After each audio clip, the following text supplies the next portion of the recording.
All right. So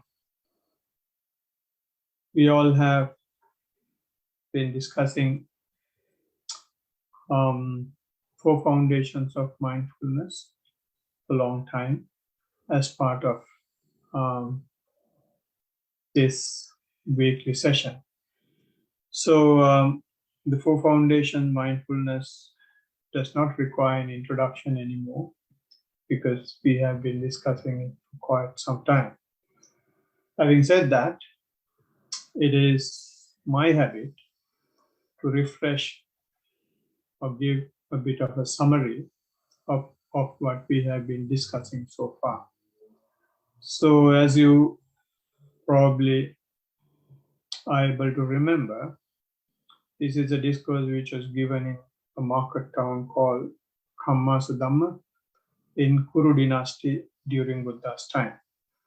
In that place, Blessed One says, there is only one and only way for the purification of beings, settlement of sorrow and lamentation, and let go of suffering and go above and beyond the usual knowledges we have, worldly knowledges we have, and finally to attain the final enlightenment.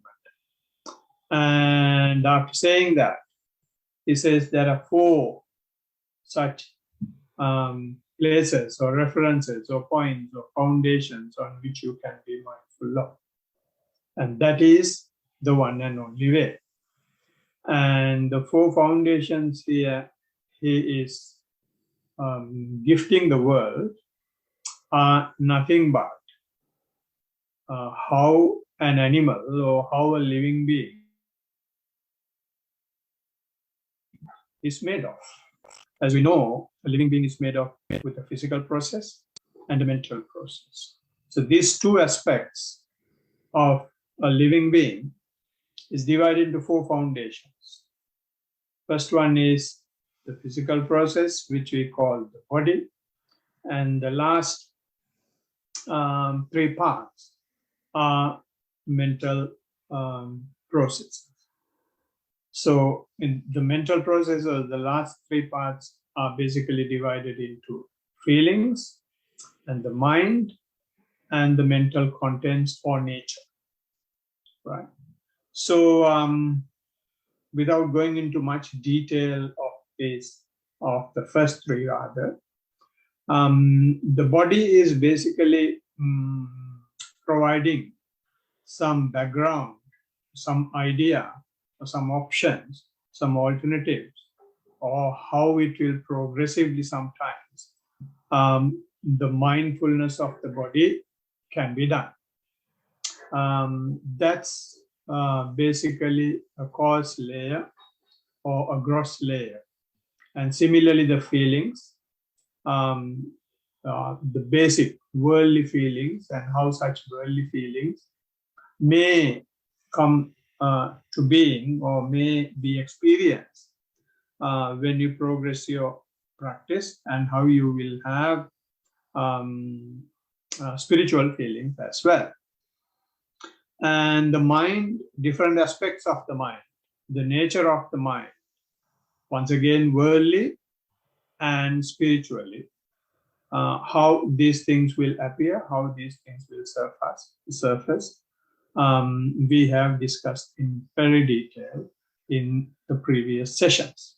And then after discussing these 3 foundations, the Blessed One is touching upon a foundation called phenomena or the nature. In that, there are 5 sections, 5 subheadings. They are the hindrances, which we call 5 hindrances, and which is considered as part of nature, although we use the word hindrances. And we discuss their significance and their role and how these things will be considered during the practice. And then we started on the next part of the phenomena section, which we call 5 clinging aggregates. And in these 5 clinging aggregates, we have identified, or in fact, Blessed One has given, once again, the composition of living being, or how an animal or a living being is made of, right? The 5 things he's giving here are a little bit different to the 3 items that we have already discussed at the gross level, at the basic level, which we identified as body, feelings, and the mind. In 5 clinging aggregates, the same thing is divided in bit deeper layer. And he's identifying in 5 clinging aggregates, the mental process is identifying as rupa, which you call form. And the other 4 are the mental process.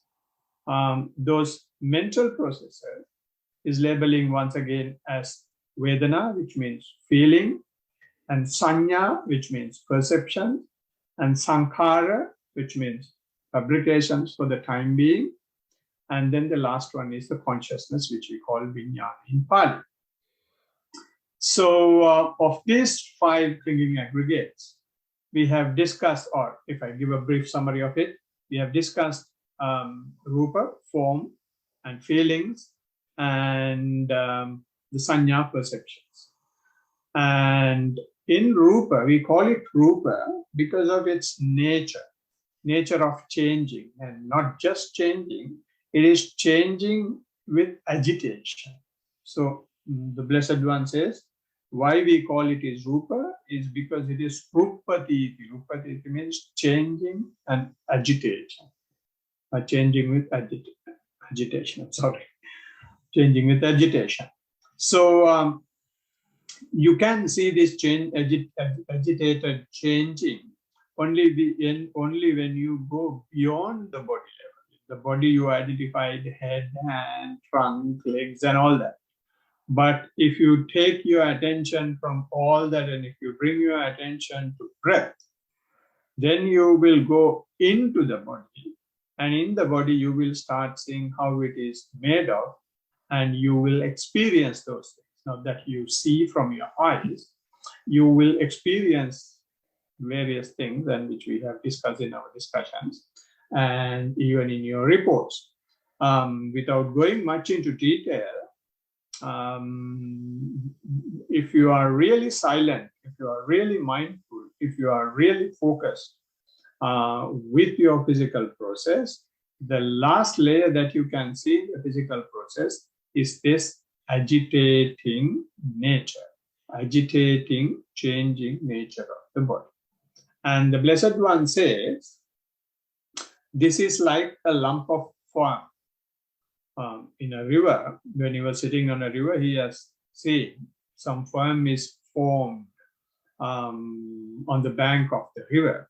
And then he has pointed that and told the monk, this is how our body is. So that is what he is saying. Such is body, such is its appearing, and such is its passing away. And the next thing that the Blessed One, or we discussed, was the feelings. In feelings, it's again related to the body, but it's going a bit further because it is opening the mind door as well. So even there, we are not talking about the feelings that we have when we eat something delicious, or when we wear something nice, or when we see something beautiful. We are going a bit deeper than that. Even from those things, we have feelings. But here, in nature, we have dealt with that feeling when we were dealing with our feeling mindfulness.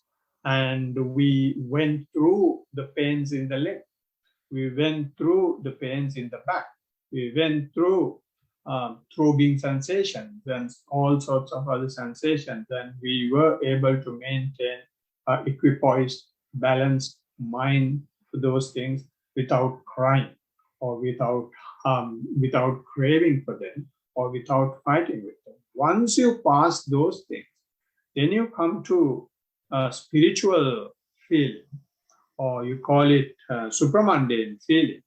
In supramundane feeling, there may have attachment again. That is why we call it aggregates, clinging aggregates. We may cling to those things. We may not consider that this is nature. We may consider this is something that we can hold on to.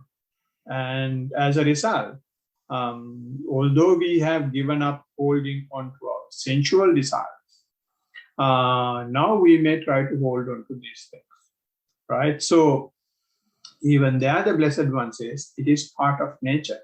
There is nothing for you to hold on there. It is there when it is there, and then it arises and passes away. And the simile he is using is, it is just like a water bubble that floats on water. When it rains, a bubble will be formed and floats sometime and then disappears. Rising from the body, and then maybe there for some time and then vanishes away. So we have discussed that in detail once again, I think in 2 or 3 sessions, possibly. And then the last meeting, we discussed the last part of sanya, which we call perception. And in perceptions, perception means it's the ability to differentiate things using the shapes, manners, notes, gender, etc. Right? Even these things appear as sensual notes or sensual images or sensual manners, which we have dealt in dealing with mindfulness of the mind, being mindful of the mind. And similarly, opposite of sensual pleasure will also appear in the same way as a perception, and all that we have discussed. And after discussing those things, after going through those things, then you come to in spiritual life, there will have perception, although it is not sensual, although it is not relating to any particular form, there may have a mental condition, mental image, mental shape, mental note that you have taken. You may be clinging onto it. And we have discussed such instances in our previous session. Blessed One says, these things happen when you practice. These things happen, not just practice, when you practice well, not just well, when you practice very well, these things happen. Should be able to remember, we took few examples, like Alara Kalama, an ascetic who was Buddha's teacher before he became Buddha, and he had gone to such a state where he has gone into 8th absorption, where he has a perception, which he exactly can't define what it is. He was holding on to it. And Buddha reached the same state without any trouble, as quickly as possible. And then the only gift the teacher was having was, he said, okay, I have 500 students, you take 250, I take 250, and we will share this business. So that is what Buddha was offered before he became Buddha. And then Buddha realized, even at that perception level, there is clinging. Because there was clinging, there was suffering. So he said, I am going in search of truth. He said, King Satchagavesi, I'm going in search of truth. So after going in search of truth, he has found this truth, and now he's telling us how you untie this, how you remove this entanglement, right? So nothing much he says.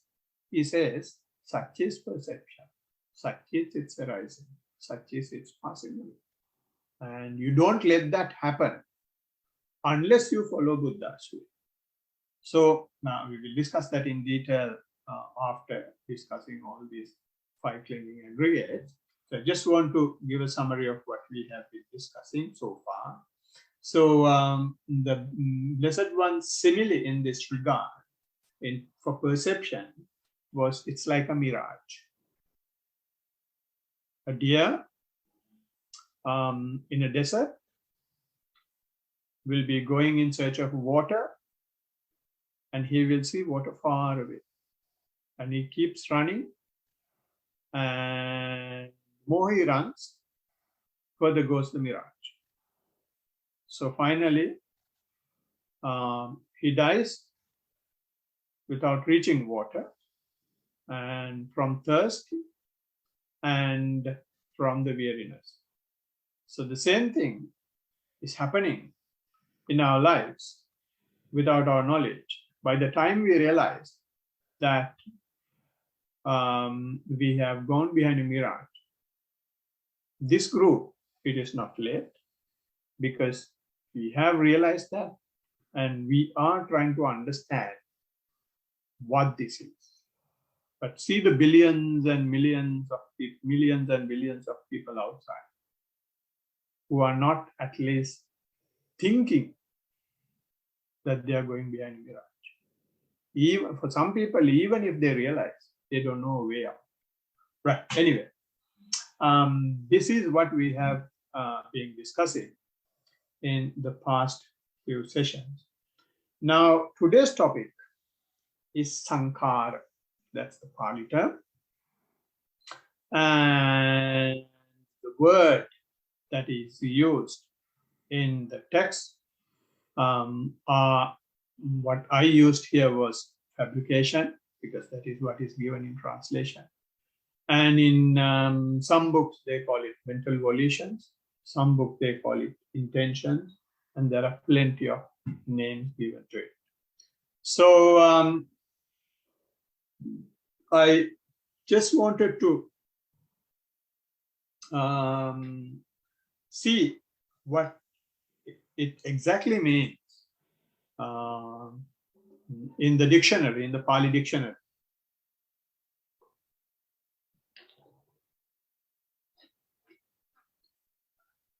Both in Sinhala and English dictionary, there are 4 meanings, not just one, although we are using the fabrication and mental volition.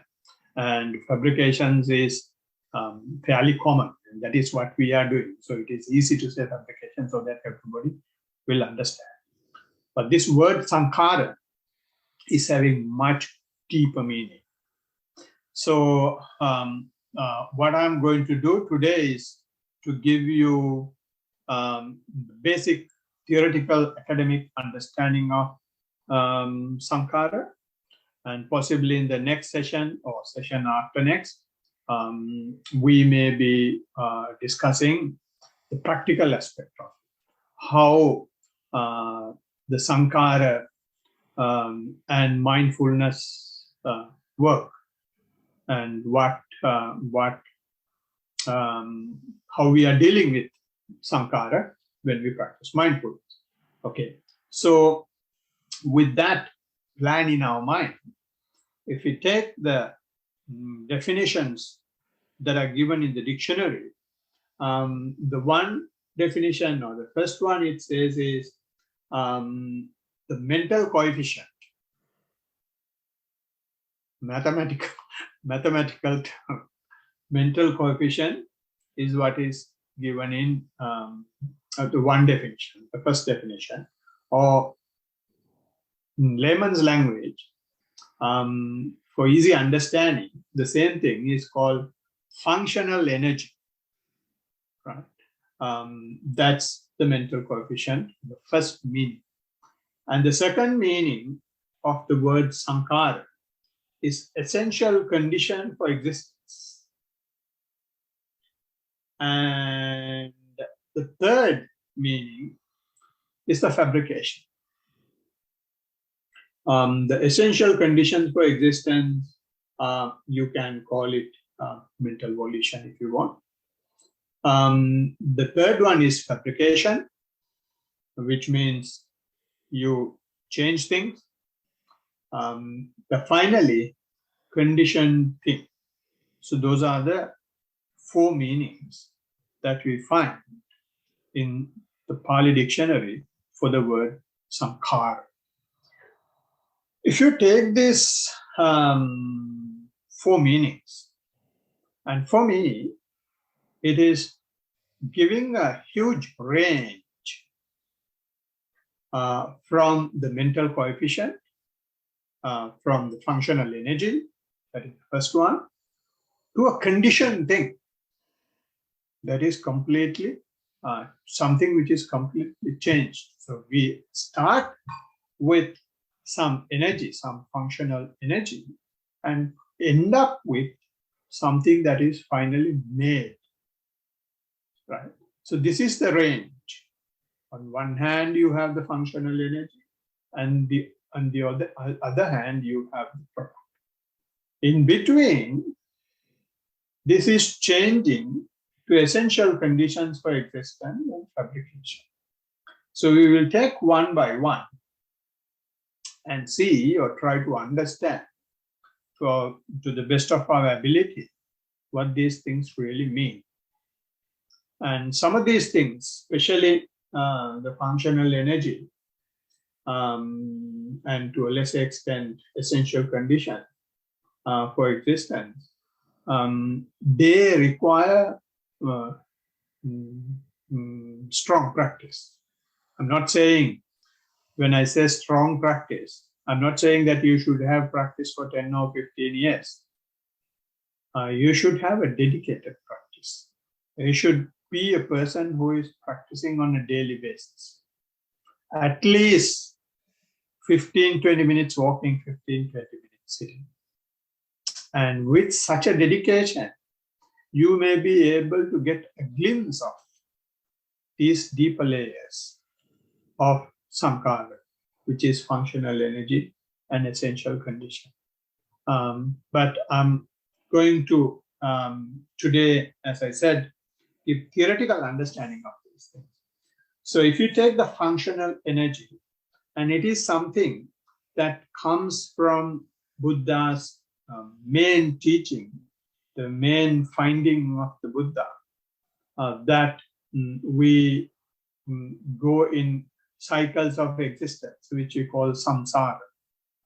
Samsara means we are born and then die, and born again and then die and born again, and we keep it. It's a cycle of birth and death, and cycle of birth and death is called samsara.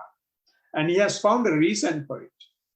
The reason is called condition dependent origination. And he has given 12 stages in this dependent origination. And I'm not going to discuss all the 12 now, but I'm going to show or bring out the significance of sankhara in this. In the dependent origination, which we call paticca samuppada in Pali, it starts with ignorance. It says ignorance leads to sankhara. We call it avidya pacca sankhara. Ignorance is resulting in the fabrications, or the word fabrication is not suitable here. It is the functional energy, right? So to give you quick understanding or simple understanding of this functional energy, suppose when you see some delicious food, right? Automatically your mouth may start watering. So that is, how did that happen? We call it is nature, or whenever you see delicious food, that's naturally happening. Or when you go to the toilet and if it smells, There is no need to come and tell you, you will close your nose or you will straight away come out. It just happened in an instance. That's a functional energy. If you see something beautiful, something pleasant, your head turns even without telling you, right? It's automatically happening. Instantly it is happening, right? Say, when you're going somewhere and you see very nice car, although you are going forward, your head will not go forward. You will just, similarly, a boy seeing a beautiful girl, the same thing will happen. A boy seeing a beautiful girl, seeing a beautiful, handsome boy, the same thing will happen. So that is because of ignorance, sankhara. There is a functional energy that works. We don't know. Ignorance means not knowing exactly what is happening. And that ignorance is there 24/7 with us. Sometimes when you are mindful, there are challenges to that ignorance, right? So most of the time may not be mindful. As a result, most of the time, depending on the strength of the situation you are in, you may not be able to be mindful and you may fall into ignorance, and it is natural. And that is how we have been born and brought up, with ignorance. And therefore, these things automatically happen, and therefore we consider them as it is usual, it is normal. So that is simple explanation of avidya paccaya sankhara, or ignorance leading to functional energy. So it is not that sometime long ago that ignorance has taken place and that has led to functional energy. No, it is happening each and every second. It is a continuing, changing thing, right? When we say the cycle of existence, cycle of birth and death, we think that this ignorance has happened once upon a time, long ago, and then only these things are happening. No, this cycle is happening in each and every thought moment, right? It's not something that happened in the past and the continuation. Okay, so this is why I took these examples, and that leads to functional energy, turning your head, mouth watering, and those are some examples. Lot of other examples you can think of from your day-to-day living. So because of this functional energy, it doesn't stop there. Then what happens is, it leads to the second definition or second meaning, which is it's an essential condition for existence.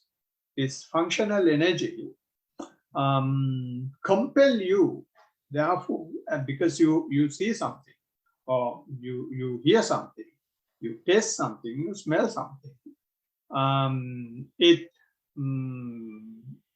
it has turned your head, or mouth started watering, or eyebrows is going up, something is happening. It doesn't stop there. Then it is giving a judgment. It is good. It is bad. It is agreeable. It is disagreeable. It is nice. It is ugly. It is pleasant. It is unpleasant. Right? So if it is pleasant, if it is good, if it is nice, if it is agreeable, if it is civilized, then we won't have it. We will keep it. We will grab it. For me, for my family, for my village, for my suburb, for my city, for the state, for the country. The pleasant side, good side. And on the other hand, if it is bad, if it is unpleasant, if it is disagreeable, if it is ugly, if it is uncivilized, then we will try to chop it off. We will try to throw it. We will try to reject it. Not try, we do. right? So this is essential condition for existence, right? We think we have a very healthy eye. So when we have a very healthy eye, why do we keep on looking at ugly things, unpleasant things? We will have as much as possible only pleasant things, nice things. Similarly, we have a perfect ear, so we will listen to all the music that is possible. Hindi music, English music, Sri Lankan music, baila, jazz, I don't know, rap, and all sorts of things. Whatever we like, we will take. If you don't like, we will reject. And people can argue, without doing that, how do you live?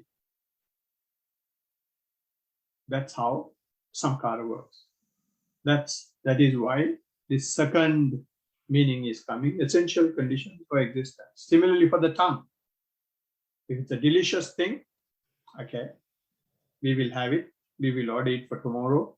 And then, yes, we will go to that place next Sunday as well. And all sorts of things. And if the meal was not good, I never go to that place ever in my life. And you tell your friends as well. Put it into Facebook as well. Essential condition, we think, that is for living, for existence. Similarly, nose. I've given the example. And if it's a beautiful, nice perfume, yes, where did you buy that? And I remember my daughter is using a particular type of perfume. I don't remember its name. It's not having a really good smell. I mean, I'm not saying it is bad, but that is not available in Australia. And it is available in Canada. And whenever I go to Canada, those days, she used to get at least 4 or 5 bottles every time and keep and use it. So it's an essential thing it has become for existence. So similarly for the body, we want to have as much pleasant things as possible. If the wind is too strong, we won't like. If the weather is too cold, we don't like. If it is too hot, we don't like.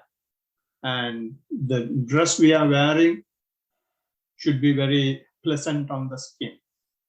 So the chair we are sitting on should have good cushion so that we will not, our back will not be uncomfortable.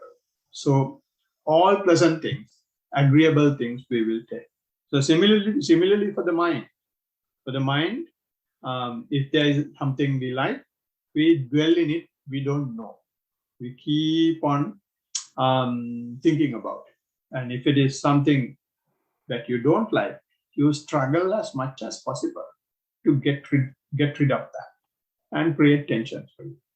So that is the term the Blessed One is using for such a situation.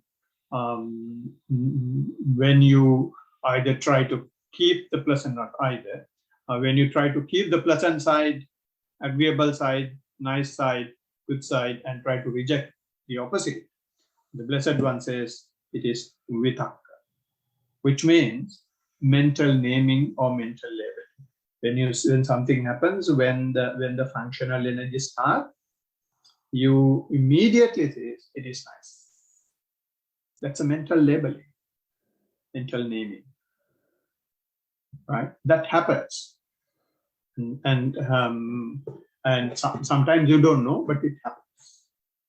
And when you listen to something like this, then you can try to understand when you live how this mentality works. Especially when you practice, you create some space in your physical mental process. That is what the mindfulness does.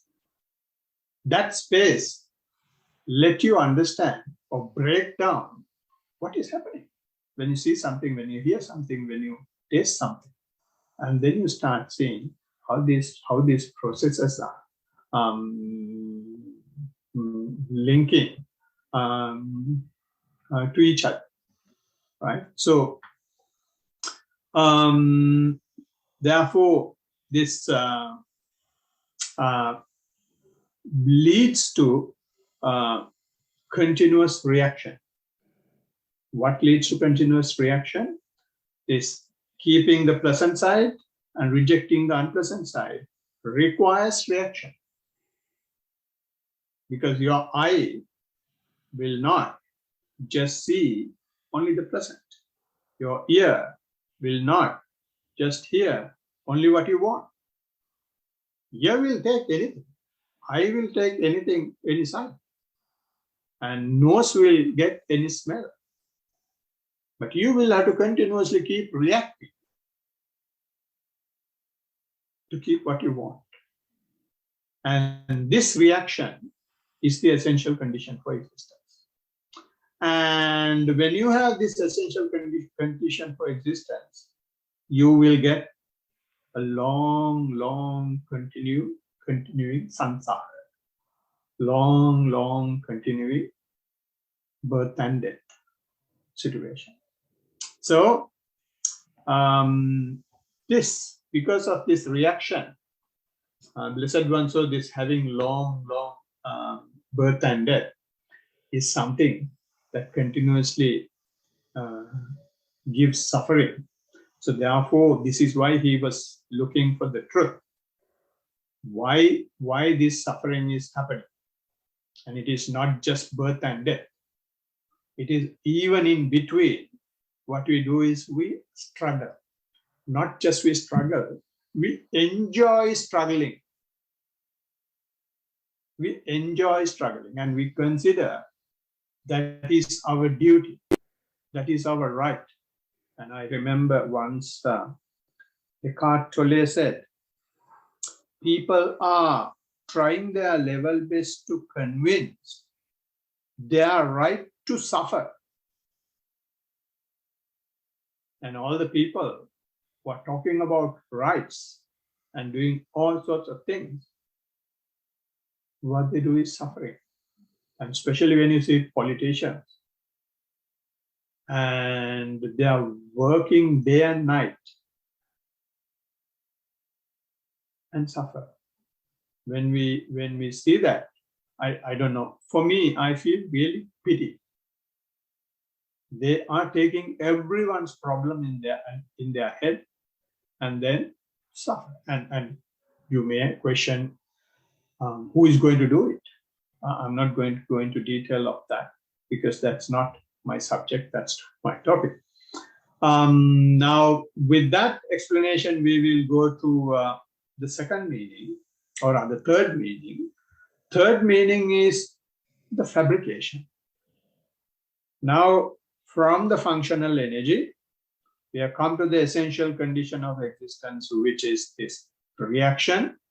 This reaction has created a cycle called action, reaction, and that reaction become action. And then once again, since it becomes an action, it creates another reaction and it keeps going.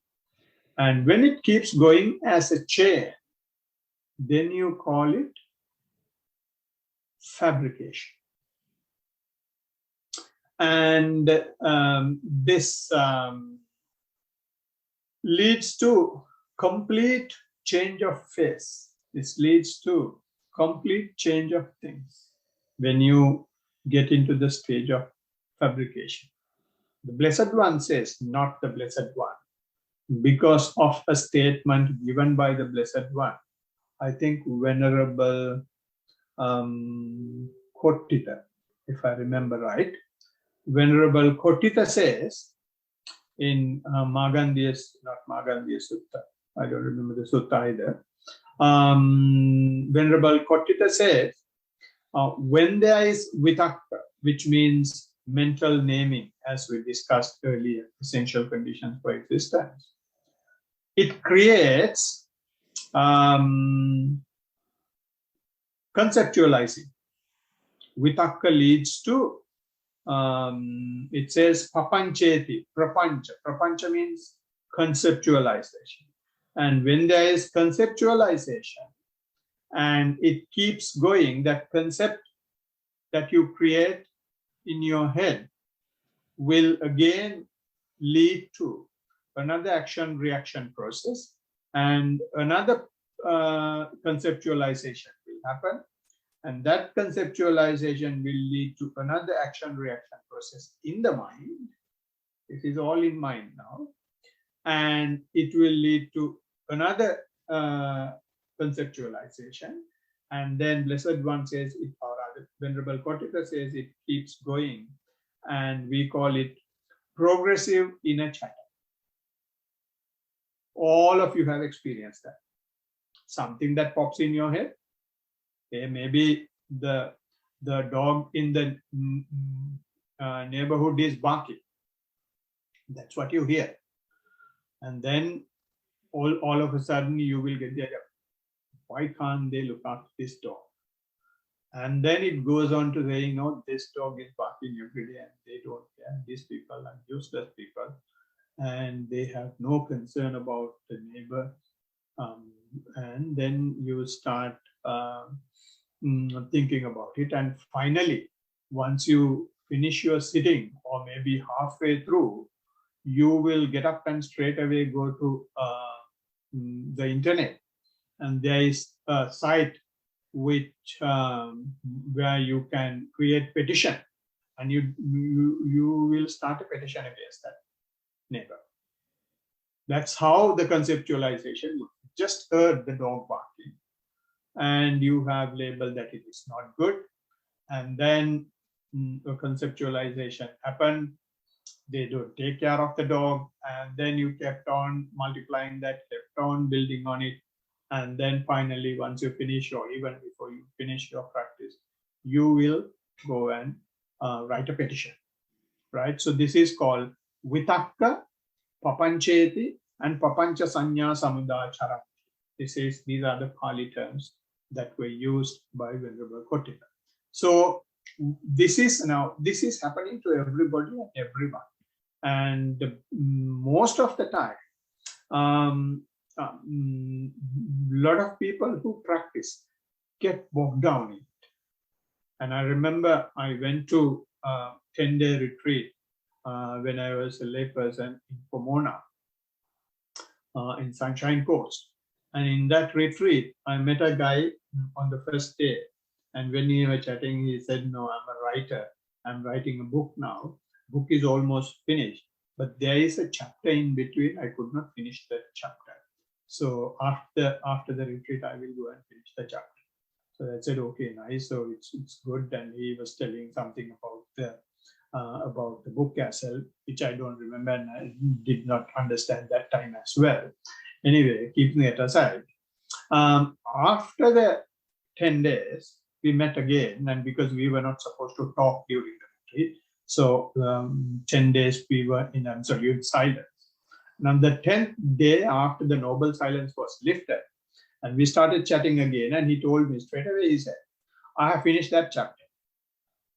So what he has done in the 10 days is writing the chapter in his head. So this is what is happening. And similarly,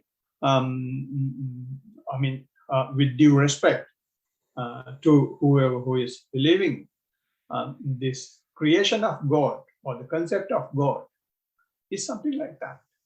When you really practice, you go into a state, and this mental conceptualization will go, and you will have a strong view that there is someone has created us. So it's not really that. When you practice, you will see not that God has created us. We, in fact, have created God.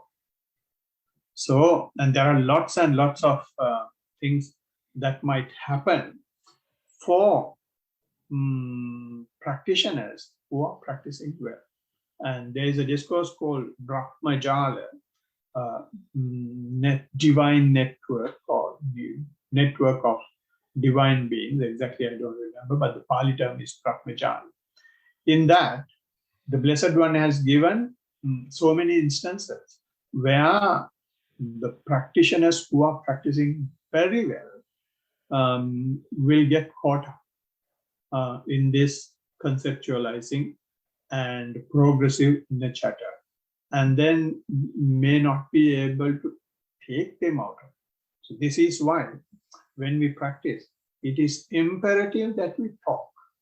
We talk about our practice. We talk about what is happening. We talk about what is going in your head. So then it is easier for the teacher, for the noble friend, to understand where the practice is going and to help. So coming back to fabrication, I said this completely leads to change the face.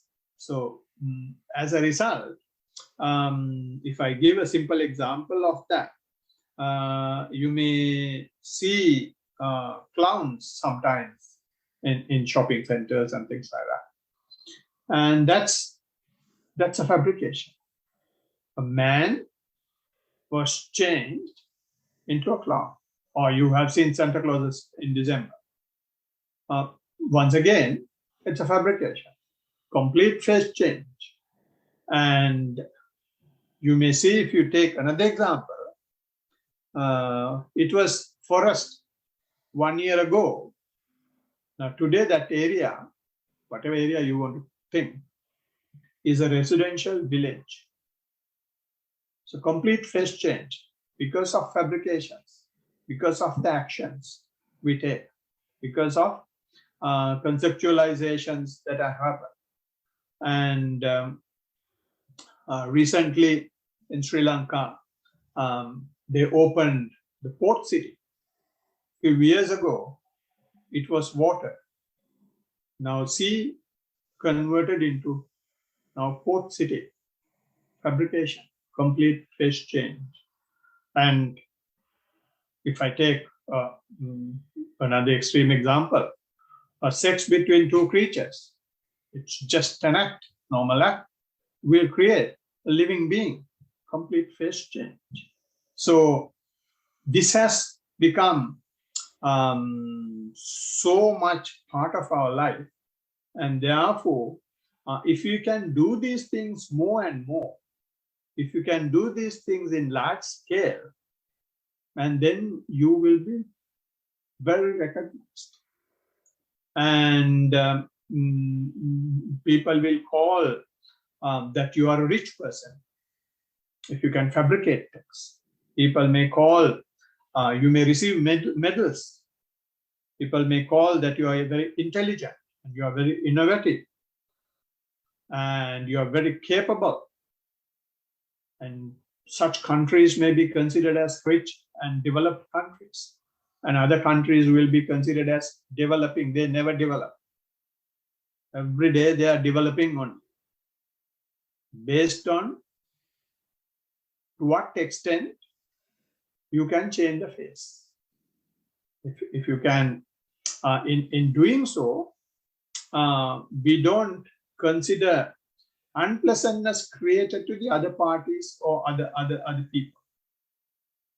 We want only our pleasantness, our good, our agreement, nice to us only. And in doing that, another party may suffer.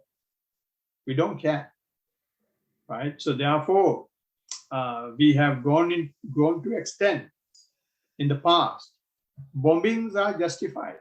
Killing people are justified because it is for our benefit, for our good, right? And deforestation is justified. That's called development, right? Simple term. You cut all trees, put concrete pillars, fabrication, and face change, a new term is given, and that is justified. It is very important for the economy to run. And air pollution, water pollution is justified. And anyone who is doing those things, what we say are good, they are my friends. And anybody else who is rejecting or complaining or talking against it, showing its shortcomings, my enemy. So this is what, end of the day, Sankara is doing, fabrication are doing. So once these three steps go through in our head, all these are happening in our head. And whatever happens in our head, only transformed into things later, right? Any war is first fought in our head. And after that, only the bomb goes. Any huge city will be first constructed in our head. Then only it comes to the drawing book, right? And after the drawing book, only it goes into the pillars. So therefore, the last meaning of Sankara is conditioned thing. Conditioned thing. So all what we have are therefore conditioned things. There is a reason for that to be there. But the Blessed One is not talking about conditioned things. In other words, he's not talking about things which does not have a life. He's talking about conditioned things which has a life. So he's talking about living beings, human beings who can understand what Buddha says. He's not talking about trees, he's not talking about rocks, he's not talking about buildings. So this conditioned thing is a very famous term in Sri Lanka. When someone dies, they put a huge banner saying, Sabbe Sankara Anicchati. And even the monks go and chant, Sabbe Sankara Anicchati Yada Panyaya Pasati. What it says is, Sabbe Sankara Anicchati means all conditioned things pass away. They put a banner after a man dies, thinking that man will see it, or by seeing other people will understand. It's utter rubbish. The things that are, the fact that the conditioned things passes away should be seen when you are living. It is a wisdom aspect. It is a knowledge that you will have experience. It's a knowledge. It's not a knowledge that you can read from a book and get. It is an experience. Sabbe Sankara Anicchati is an experience. And Blessed One is trying his level best to show that a passing away situation in our existence, so far as our physical processes are concerned, mental processes are concerned. So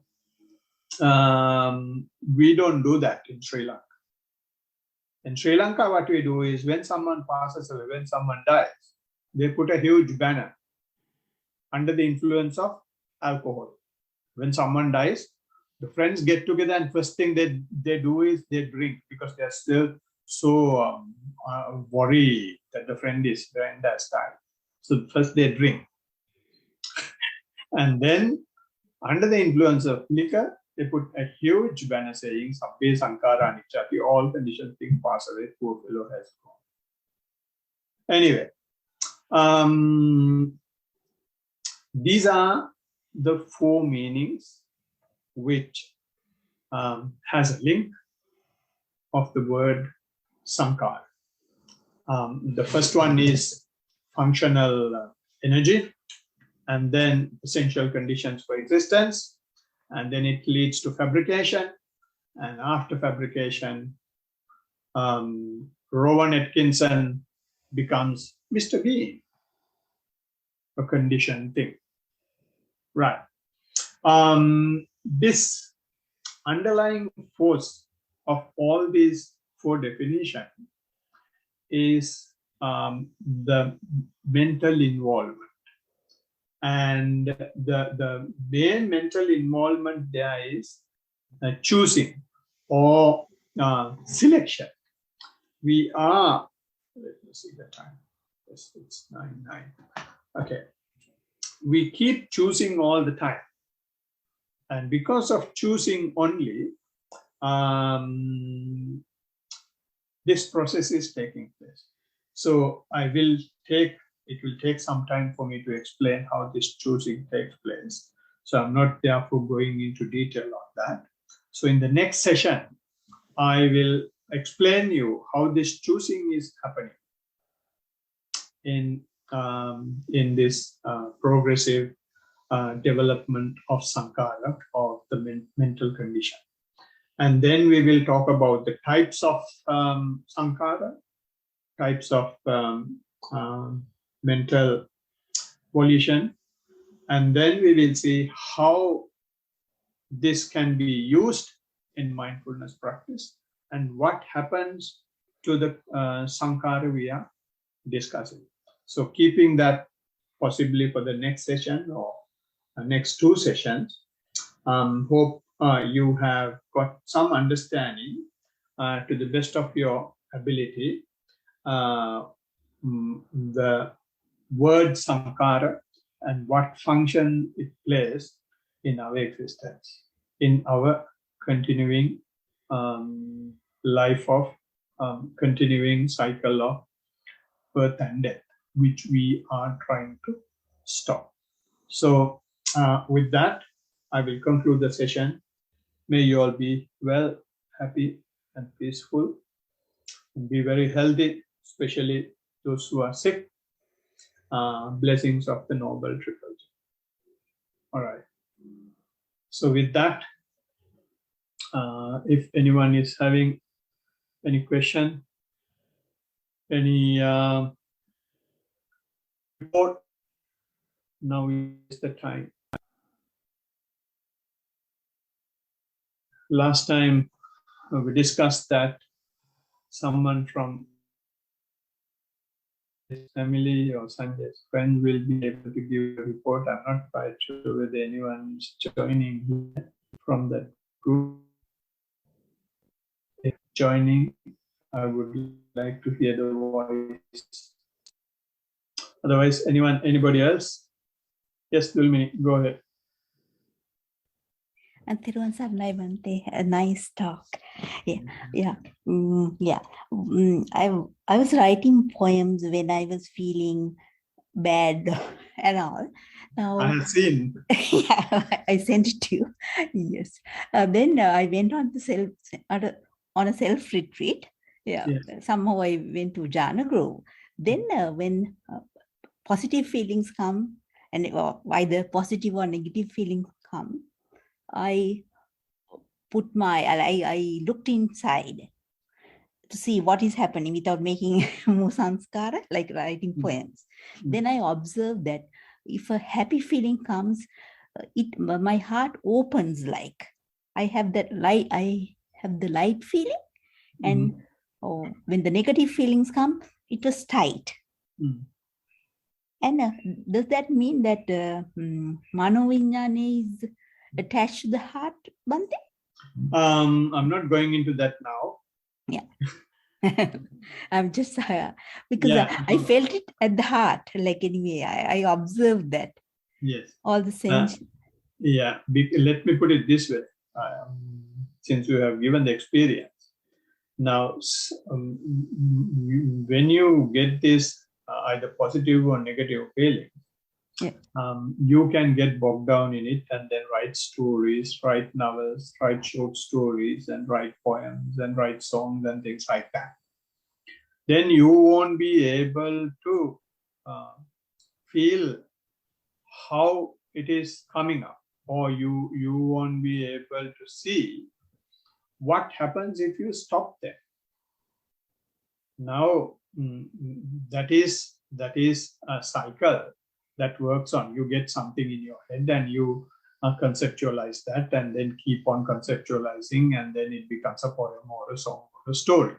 Yeah. And that is normal. Then that is the life. And if you stop that, see what happens. It affects your body. Yeah. Depending on what comes up, it affects in body in some way. It may be lightness, or it may be hardness, or it may be throbbing, or it may be floating. Some sensation you start feeling. So which means when you stop that sort of reaction, when you stop that sort of sankhara, then straight away you apply the breath, and application of breath, you start feeling. And when you start feeling that, keep on observing that, keep on observing that, keep on checking to what extent you feel it in the heart, to what extent you feel it in your tongue, to what extent you feel it in your body. Because now you have taken the U-turn, or you have put onto the reverse gear. You don't let it continue. Yeah. Earlier what happened was action, reaction, action, reaction, action, reaction. So you have stopped the reaction, and therefore there is no new action coming up. Then that water flow goes back. It's like creating a dam to a running water. Yeah. So then the pressure comes back. So this is why the first definition is functional energy. Yeah. And the question you asked was very valid. And I'm discussing that when we come to consciousness.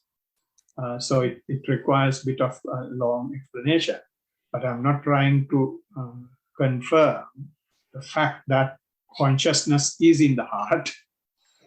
It is a saying, and there are places where in Buddhist literature they have mentioned that, especially in Abhidhamma, that consciousness is in the heart. But anyway, there is a process that will take place when you feel those things. So if you are feeling heart, then your object has to be heart, and keep on observing that. Okay. Yeah. So don't ask those questions whether this is there, whether that is there, because then you bring a book and the knowledge. I was a little bit curious. Yeah. Sorry. That curiosity takes you away from the opportunity to practice the next step. Yeah. Okay. Yeah. So just leave the book aside. Yeah. Got the point. Thank you. Yeah. Keep digging. Okay. May I ask another question? It's regarding this Kajjaniya Sutta. Yeah. And there Luku Swamin Wahanse mentioned about Nimitti, Linga, Akara, Uddesa. What are those? That is how we identify, that is how the perception works. I see. Perception works. Okay. Yeah. For the perceptions, for us to have a sanya, we should have nimitti, akara, etc. That's what shapes, manners, notes, genders, and things like that. So from that only we identify. The example we take is, suppose your mother. She is mother to you, or to your daughter, grandmother, because the note she is taking is different. And to your father, she is wife. He has another perception. So like that, we live in a world of such notes, such signs, such accumulation of such shapes and manners and genders. Right. So that is when he was explaining perception, he was mentioning that. Okay. That means the way of explaining perception. Yeah, say like. No. that is how the perceptions work. How the perception works. Okay. Yeah. How now job of a perception is to identify something distinct. So if you take your mother, and if everybody else calling her mother, then it doesn't work. Yeah. Different people can't relate. Yeah. So people will have to take different notes, different sanya, different image. Yeah. Right. All right. Yeah. Okay. Thank you. Thank you very much, Bante. Most welcome. Chatuputa. Avasarai Bante. Thirwan I have not really a question. It's firstly some comment. Yeah. It's about the retreat. It's basically a report on the retreat. So I'll read it out. Yeah. I found out a lot about who I am. So from that viewpoint, it was a very good retreat. The main driving point for progress in a retreat was an earlier question where I asked you about momentum I get during retreats. Basically, I will struggle until I reach this tipping point. From then on, the retreat is very smooth. Your response was that I have intention to gain momentum, and it's better off to just observe what is happening. So in this retreat, one that we just went to, I went with no intention to gain momentum and just observe what is going on. The first day was good, but from then on until day 7, I struggled, and in particular in the last sitting session. That's the one where you have 1 hour sitting, then half an hour break, and then 1 hour sitting again. And there's basically no time for walking in between. I never got up and left that session, but I struggled with the pain. At times, it would feel like my body was being ripped in half, and still, I wouldn't change my posture until I physically couldn't continue. I think at most times this was around the 45 minutes mark. Every time I changed my posture, I was 100% mindful, but still, I considered that whole sitting session a failure. And this is where I did really find out who I am, because I always consider changing my posture during a formal sitting as failure. I just never knew the extent of it. It is a serious overriding goal that I have been attempting to fulfill ever since I started mindfulness. To give you some idea of the extent of it, I went on my first 10-day retreat, and by that time I could sit for 1 hour. So I was very confident going into it. I did the first session, that went fine, and then went to the next session and I couldn't do it. I was physically spent. It was incredibly painful and had to change my posture. And this happened for every sitting in that retreat. So the next retreat, I went back with the goal of having only one posture change per sitting, and so forth until the goal was one posture change per day, and then no posture changes in subsequent retreats. It then went further, where sometimes I would sneak a peek at the time, just because I have usually like a little watch. And this too, I considered the same failure as changing posture.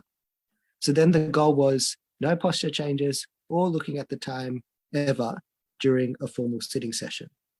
I don't actually care what happens in the walking or in any other aspect of the retreat, or even if I am mindful. I think it's basically guaranteed anyway. That's probably what I thought. So when I understood this goal during the retreat, I made a big challenge to that mentality. Sorry, during this retreat, and what I found was that the retreat became really relaxed. This I don't think has ever happened to me. I'm on complete edge whenever I go on retreat. It's not relaxing. It's like a really, really intense, really, really hard sort of thing whenever I do it. And this was also in the midst of running around with all the organizing duties this time, breaking noble silence, and having lots of interrupted practice due to other responsibilities. Even with all this happening during this retreat, I did actually gain some momentum after day 7. And after that, it was actually very smooth sailing. And the retreat went fine in the end. So anyway, that's my comments for the retreat. Yeah, okay. So one thing is, the simple answer for that is what Bhante Dhammajiva says is, if you have an appointment, it ends up with disappointment. So therefore what he says is, have an appointment with disappointment.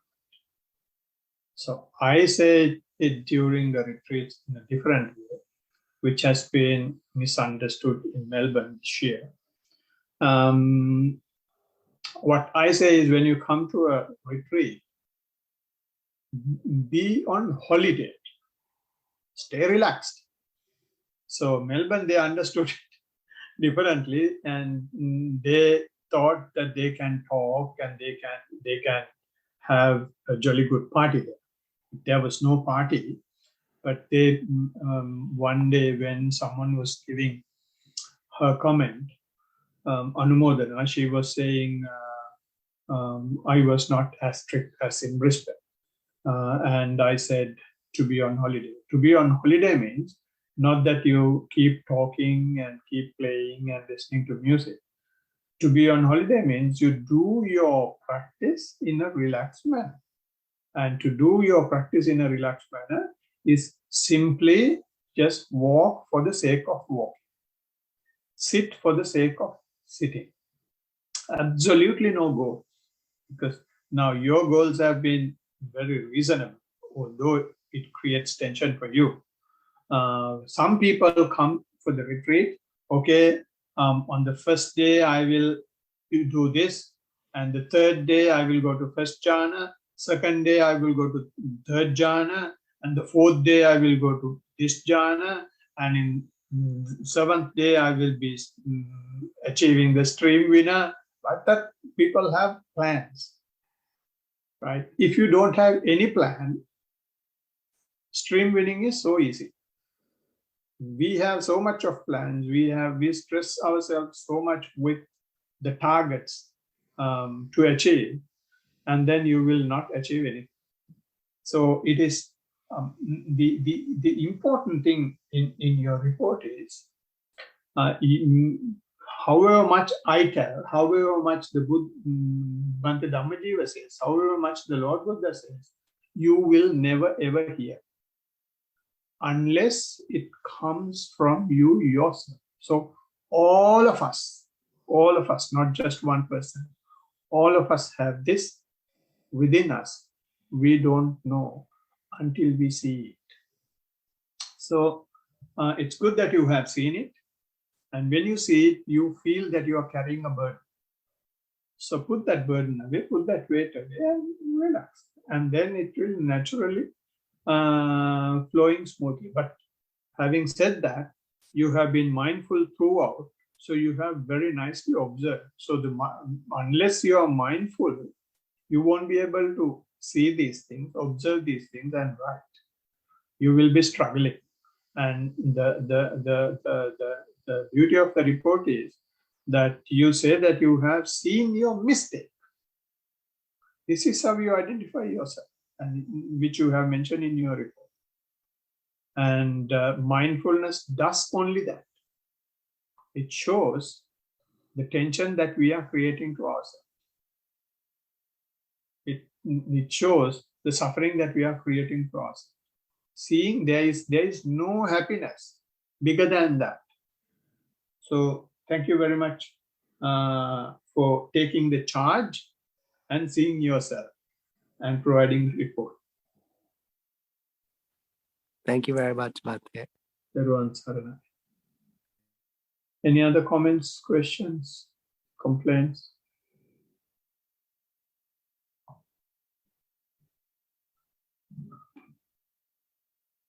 All right. If there are no other comments, we can conclude the session and we can chant the stanzas to pass these positive energies we have generated from 1.5 hours of practice and listening to a talk relating to our physical process or our mental process and mindful, and having a discussion about it.